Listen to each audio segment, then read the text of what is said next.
का श्रृंगार है। ये रचना संसार है, भुवनेश्वर का संसार है। ये रचना संसार है, भुवनेश्वर का संसार है।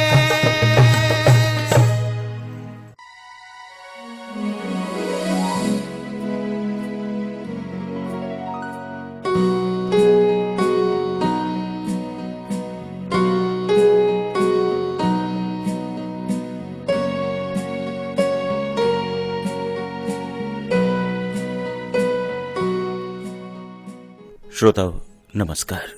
सॉफ्टवेयर योजना के अंतर्गत आकाशवाणी रामपुर इस धारावाहिक के माध्यम से एक श्रद्धा सुमन अर्पित कर रहा है उस सुविख्यात नाटककार को जिसकी पैनी कलम ने तत्कालीन समाज के चरित्र, परिस्थितियों और द्वंद्व को अपने तरीके से कागज पर उकेरा। वो साहित्य अनुरागी थे भुवनेश्वर प्रसाद। बचपन से ही अभावों से जूझते रहे। पिता की मृत्यु के उपरांत परिवार से भी रिश्ता टूट चुका था। विवाह का प्रस्ताव भी अस्वीकार कर दिया गया था। हर तरफ से भुवनेश्वर हताश और निराश हो चुके थे। साहित्यिक गोष्ठियों से लगभग बहिष्कृत भुवनेश्वर अभावों से भरा जीवन जीने को मजबूर थे। पत्र पत्रिकाओं से भी उनके लेख अस्वीकार ही किए जा रहे थे। 1950 में भुवनेश्वर शाहजहांपुर लौटे। वहां मानसरोवर में एक कमरा किराए पर लेकर रहने लगे। उनके मानसरोवर में रहने की पुष्टि करते हुए निरंकार देव सेवक जी उल्लेख करते हैं। हम पूछते पूछते उनके चाचा ताऊ भगवती साहेब बेदार के यहाँ पहुंचे। वहां मालूम हुआ भुवनेश्वर ने मानसरोवर में एक कमरा किराए पर ले लिया है। हम मानसरोवर होटल पहुंचे। उसकी इमारत तब बन रही थी। पता चला कि पीछे की तरफ वाले एक कमरे में भुवनेश्वर हैं। कमरा 6-7 फुट लंबा चौड़ा, ऐसा कि जिसमें हवा जाने और आने के लिए सिर्फ एक ही दरवाजा था। जमीन पर भुवनेश्वर जी का बिस्तर और कागज किताब फैले हुए थे। हम दोनों उसी पर बैठ गए, इधर उधर दुनिया भर की बातें करने लगे। फिर भुवनेश्वर ने अपने नए लिखे नाटक का कुछ अंश सुनाया। शायद सिकंदर नाटक से संबंधित था। आदित्य ने कहा, तुम भी चलो ना लखनऊ। और भुवनेश्वर केवल 2 मिनट में अपनी काली शेरवानी और ढीला पैजामा पहनकर तैयार हो गए। उन्होंने तुरंत अपनी चप्पलें भी पहन ली। गालिब का एक दीवान उन्होंने पढ़ी हुई किताबों में से अपने साथ ले लिया। इस तरह भुवनेश्वर लखनऊ चले आए और यहीं रुक भी गए। आर्थिक कारणों से भुवनेश्वर का शरीर शिथिल हो चला था। वो चारबाग स्टेशन पर ही रात गुजारते थे। उनके भाई दयानंदन लाल सिंधु के अनुसार दिसंबर 1951 में चारबाग स्टेशन पर एक रात ठिठुरते हुए मिले थे भुवनेश्वर। दयानंदन लाल अपनी गोपी बहन के लिए लिहाफ लेकर जा रहे थे। भुवनेश्वर ने दयानंदन लाल से वो लिहाफ मांगा। प्रत्युत्तर में दयानंदन लाल सिंधु ने वास्तविक स्थिति का उल्लेख कर दिया कि यह लिहाफ गोपी बहन के लिए है। भुवनेश्वर ने उनसे दोबारा विनती की। न देने पर कुछ बोले नहीं, चुपचाप वहां से चले गए। 1953-54 में भुवनेश्वर इलाहाबाद में शमशेर जी के यहां रहे। शमशेर जी के अनुसार, इलाहाबाद में अनेक लोगों ने प्रयत्न किया कि भुवनेश्वर उनके यहां रहें, किंतु भुवनेश्वर अपनी प्रवृत्तियों के कारण पारिवारिक माहौल में रह ही नहीं सकते थे। मेरे यहां जब रिश्तेदारों और मित्रों का आना जाना अधिक हो गया तो भुवनेश्वर अक्सर गायब हो जाते थे। अपार स्नेह व श्रद्धा से लक्ष्मीकांत वर्मा ने कुछ दिन अपने यहां रखा। विश्ववाणी के संपादक विशंबर नाथ पांडे ने उन्हें अपने यहां रखना चाहा, पर भुवनेश्वर नहीं गए। अभावों और उपेक्षाओं ने भुवनेश्वर को पूरी तरह से तोड़ दिया था। परिवार और समाज ने उन्हें हताशा और निराशा उपहार स्वरूप भेंट कर दी थी। कोई भी नहीं था ऐसा जिसे भुवनेश्वर अपना कह पाते। बस अपने मन की बात अपने ही भीतर घोटते रहते, दिल ही दिल में रोते, और इन सब परिस्थितियों का प्रभाव उनके मस्तिष्क पर भी प्रतिकूलता के साथ पड़ रहा था। अक्सर भुवनेश्वर बहकी बातें करने लगे थे। बस यूं ही गुजर रही थी जिंदगी गुमनाम सी भुवनेश्वर की। पर उनके नाटक आज भी भुवनेश्वर की गहरी सोच को प्रदर्शित करते हैं। आज हम आपके लिए लाए हैं भुवनेश्वर का लिखा एक चर्चित नाटक श्यामा एक वैवाहिक विडंबना। पहले इस नाटक का कथासार।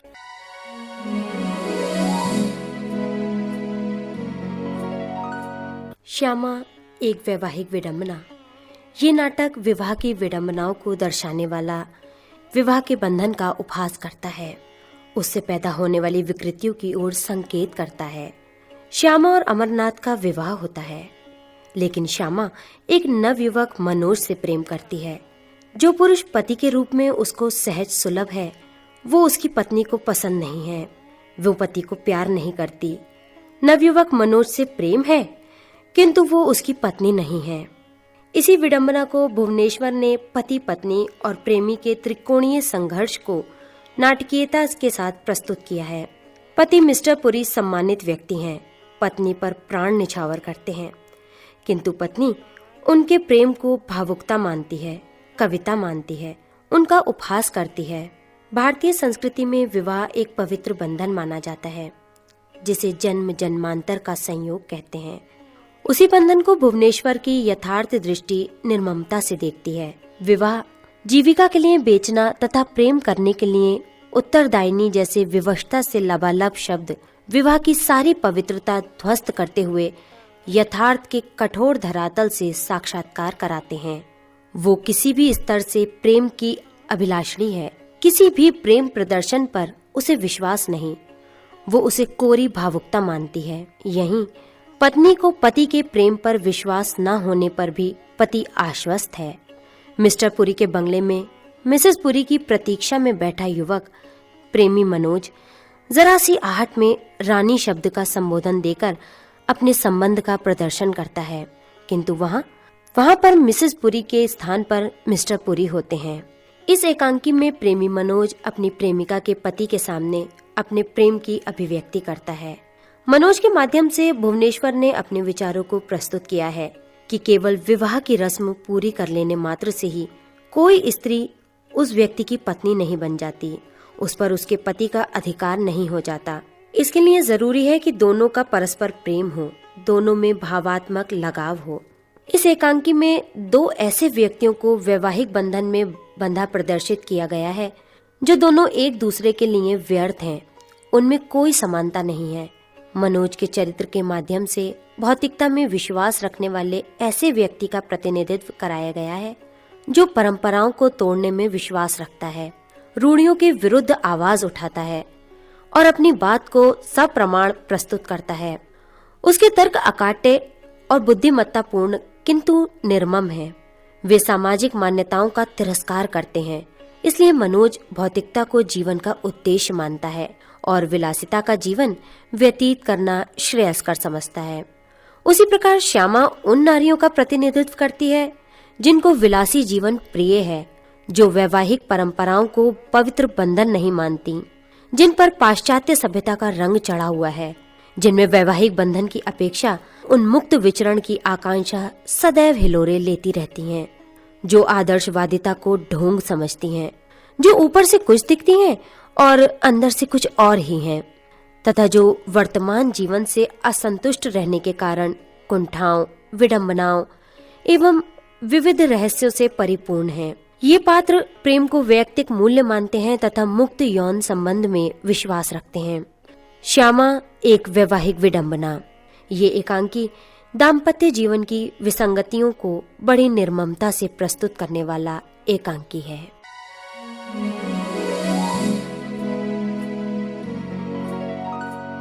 श्यामा एक वैवाहिक विडंबना। श्रोताओं, ये थी संक्षिप्त कथा वस्तु इस नाटक की जो आज हम आपको सुनवाने जा रहे हैं। भुवनेश्वर के लिखे इस नाटक का रेडियो नाट्य रूपांतरण किया है डॉक्टर राजकुमार शर्मा ने। तो आइए सुनते हैं नाटक श्यामा, एक वैवाहिक विडंबना।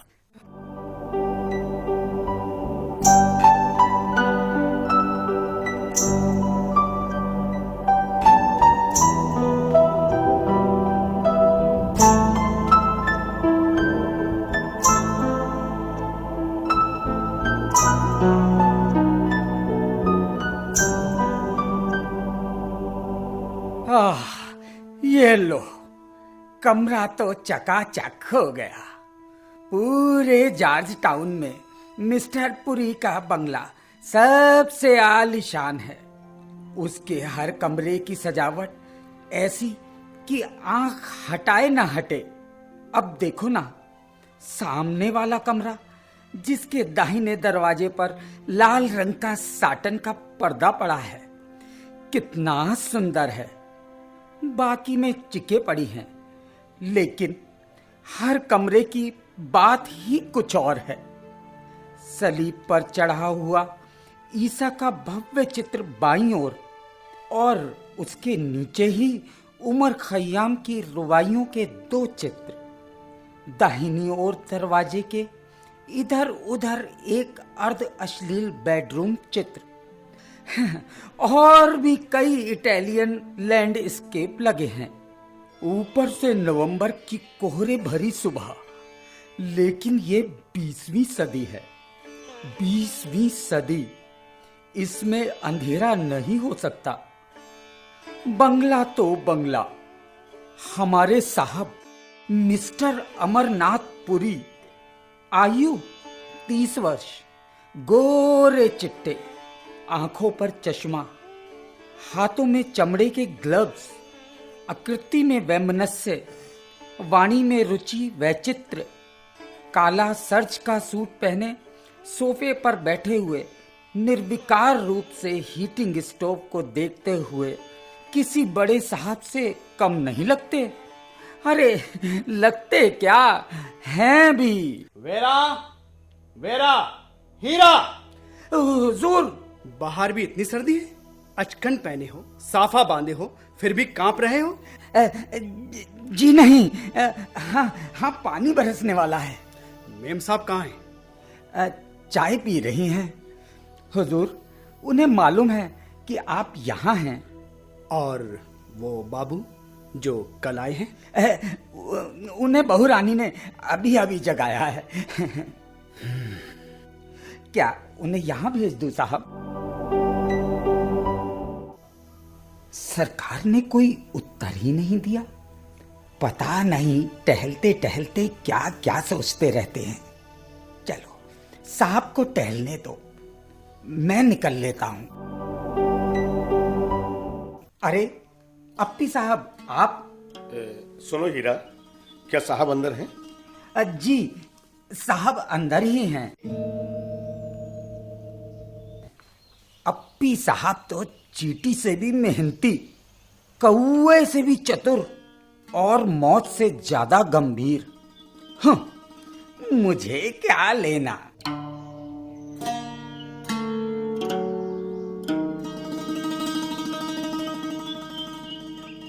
Good morning sir. आज राजा सरीलिया की अपील है। हाँ, अप्पी। सर, आज राजा सरीलिया की अपील है। वो मर्डर अपील भी तो आज ही दाखिल होगी। होगी।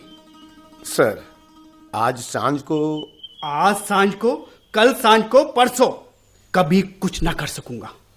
मैं सर सापुर जी ने रुपए भेज दिए हैं। मेम साहब को दे दीजिए। सर, मैं कह रहा था। अभी आया। हाँ हीरा। हुजूर, कुछ नहीं। ये लाल साटिन का पर्दा अच्छा लग रहा है।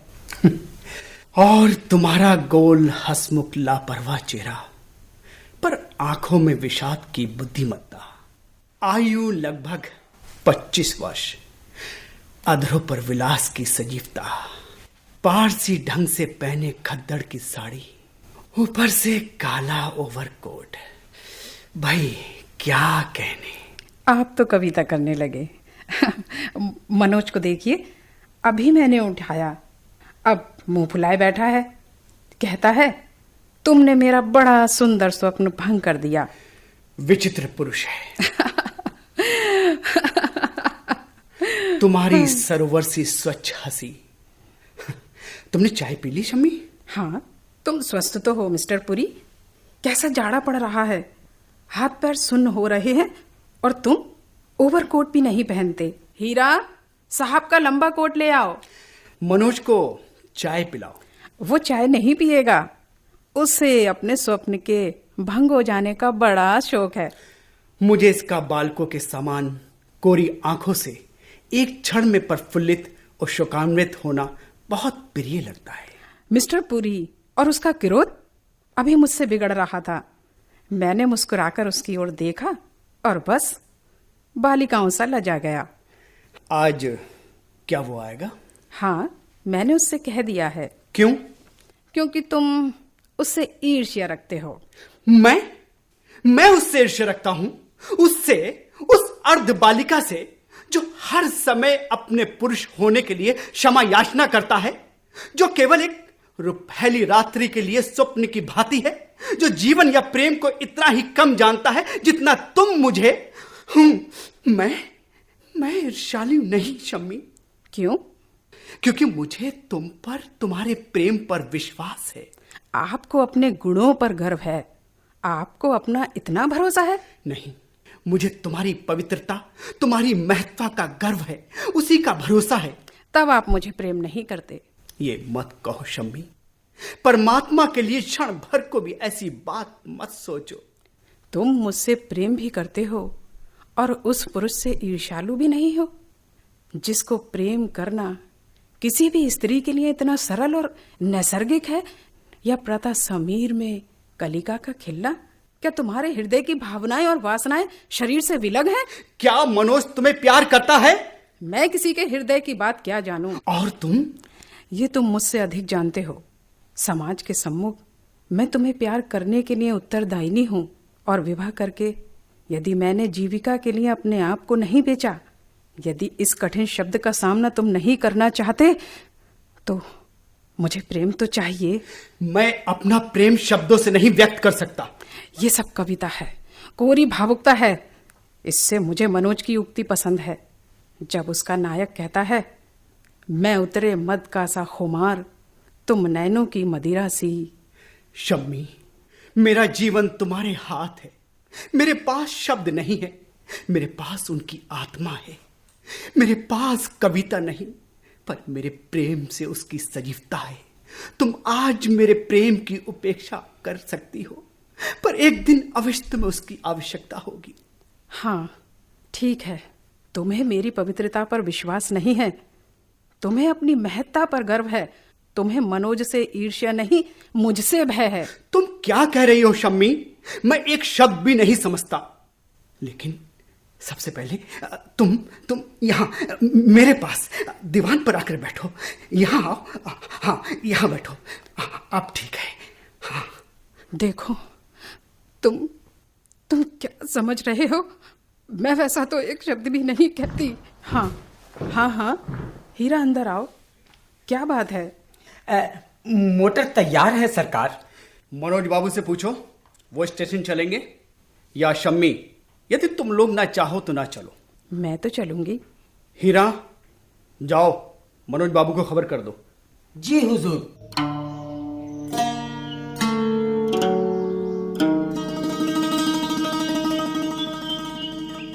दोपहर हो चुकी है, हमें तुरंत चलना चाहिए। हीरा ने खबर कर दी होगी। लेकिन तुम नहीं जानती, वो 19 साल का नवयुवक गले में रुमाल लपेटे, रेशमी पायजामा और कुर्ता पहने, रेशमी काले लहराते काले बालों को हाथों में समेटे किसी की प्रतीक्षा में बैठा होगा। देखता हूं उसके कमरे में चलकर। अरे, ऐसा ही चित्र तो मनोज का दीवार की कार्निश पर रखा है। उस युवक की दृष्टि में उन्माद, अस्थिरता और स्निग्धता का इतना विचित्र समावेश है कि कोई भी उसके प्रति आकर्षित हुए बिना नहीं रह सकता। उसमें बालिका सी लज्जा और कविता सी मधुरता है।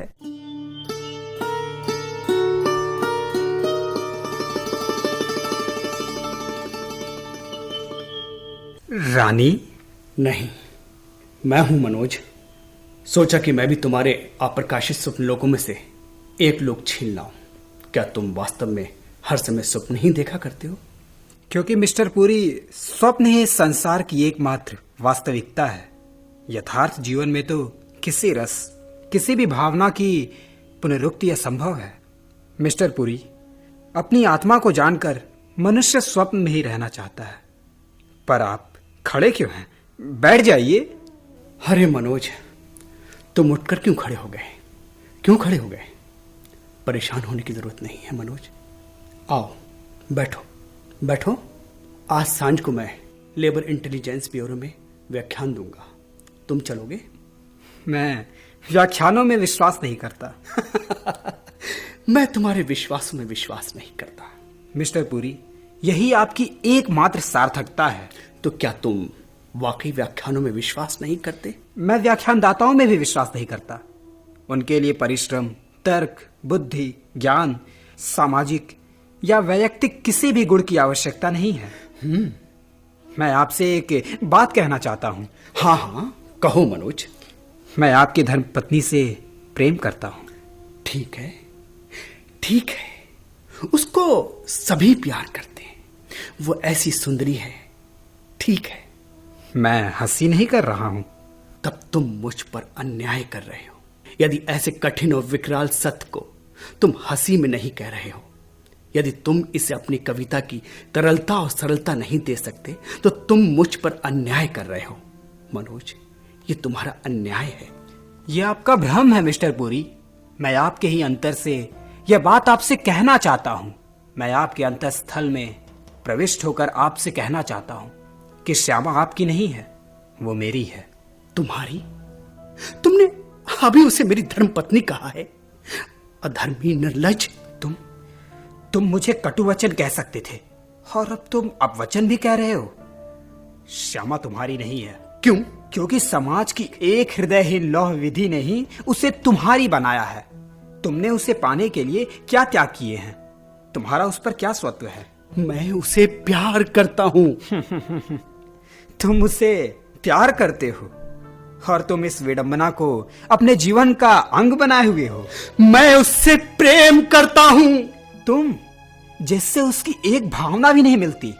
तुम जो उसे एक निर्जीव लता के समान अपने अंग में लपेटे रहना चाहते हो।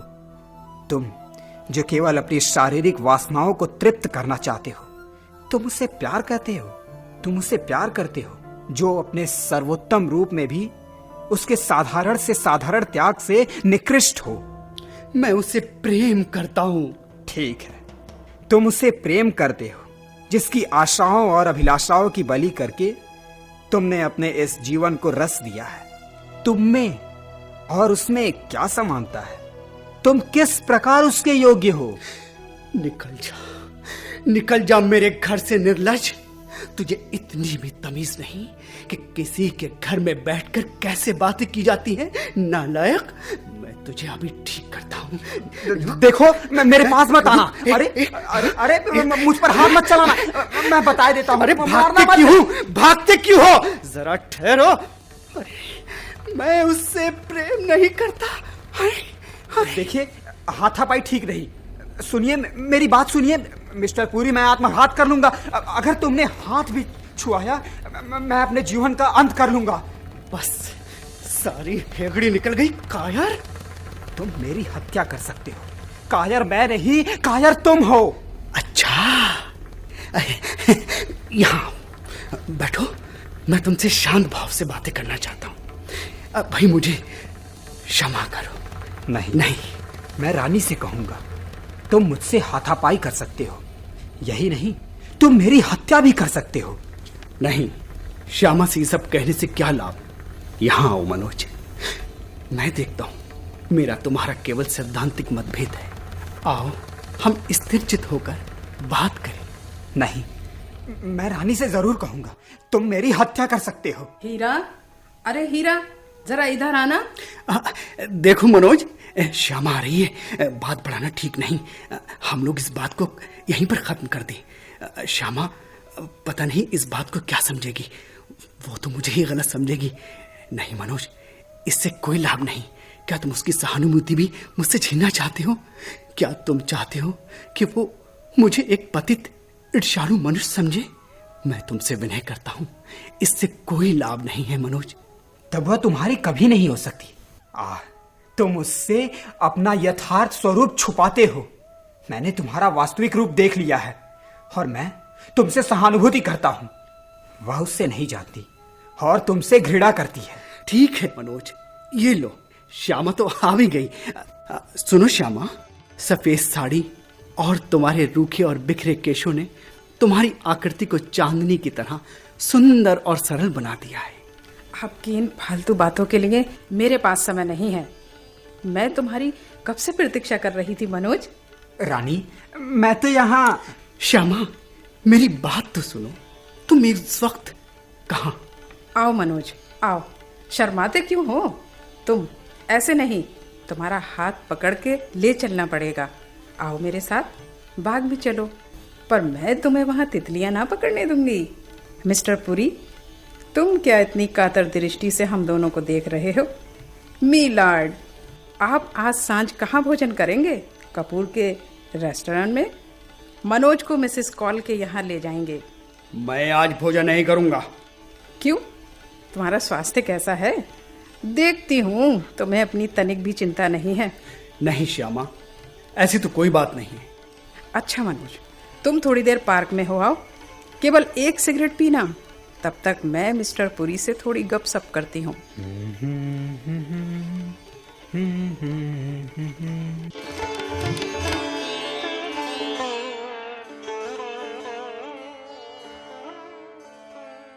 श्यामा, एक वैवाहिक विडंबना।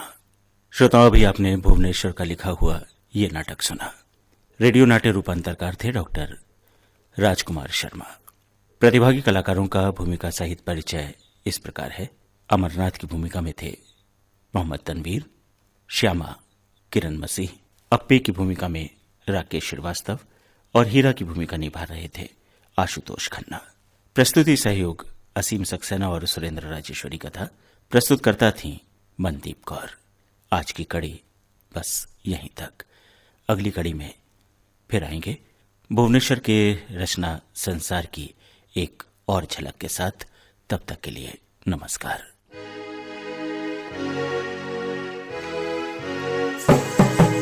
जीवन की कथाएं हैं, सच भरी व्यथाएं हैं। एकाकी का संसार है, कुरूप का श्रृंगार है। ये रचना संसार है, भुवनेश्वर का संसार है। ये रचना संसार है, भुवनेश्वर का संसार है।